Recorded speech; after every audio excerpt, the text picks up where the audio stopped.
जय माँ जमवाय, मैं कुंवर नरपत सिंह बनोकर। आज हम बात करेंगे नरूकाओं की, क्योंकि मैं खुद भी नरूका हूँ। तो हमारे ढूंढाड़ प्रदेश की नींव रखने वाले जो पहले कछावा थे वो थे दूल्हे राय जी। दूल्हे राय जी की 12वीं पीढ़ी में थे उदयकरण जी, और उदयकरण जी के पुत्र थे वर सिंह जी। वर सिंह जी के पुत्र थे महराज, और महराज जी के पुत्र थे नरू जी। नरू जी से वहाँ से हम नरूकाओं का शाखा है जो आगे प्रचलन में आई है।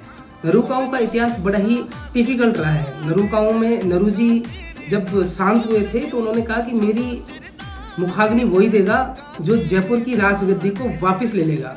तो दासा जी थे, दासा जी ने उनको मुखाग्नि दी नरू जी को, और मुखाग्नि देने के बाद में उस टाइम पे पृथ्वीराज जी कछावा जो थे जयपुर के राजा थे, उन्होंने जयपुर पे हमला किया और जयपुर की जो आमेर गद्दी है वो छीन ली थी। पृथ्वीराज जी जो थे उन्होंने खानवा का युद्ध भी लड़ा था, वो राणा सांगा के भेड़ियों थे। तो पृथ्वीराज जी चले गए थे मेवाड़ राणा सांगा जी के पास, और राणा सांगा जी जो है वो वापस आए और आके उन्होंने बोला कि भाई आपस में ऐसे भाई नहीं लड़ते हैं। तो उस टाइम 19 ठिकाने हुआ करते थे। उन 19 ठिकानों में से हम नरूकाओं को 10 ठिकाने दिए गए थे। तो नरूकाओं के दासा जी और ये 5 भाई थे, 4 इनके पुत्र थे, 9 लोग थे और 10 हमें ठिकाने मिले।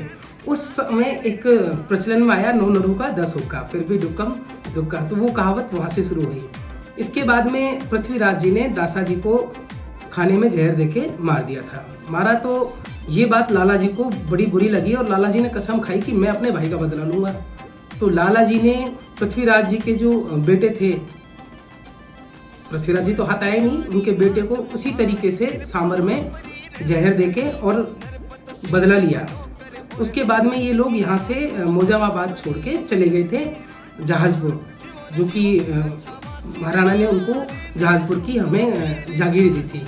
जहाजपुर जब जागीर दी थी उसके बाद में हमारे हुए राव प्रताप सिंह जी। राव प्रताप सिंह जी 2.5 गाँव की जागीर थी उनके पास अलवर में। 2.5 गाँव से उन्होंने 48 गाँव की एक बड़ा नरूखंड भूभाग जो बनाया वो राव प्रताप सिंह जी ने बनाया। आपको ये जानकारी कैसी लगी? जय माँ जमवाय अच्छी लगी हो तो मेरे को और बताइए कि आपको और कौन से कछावा वंश पे अगली वीडियो चाहिए।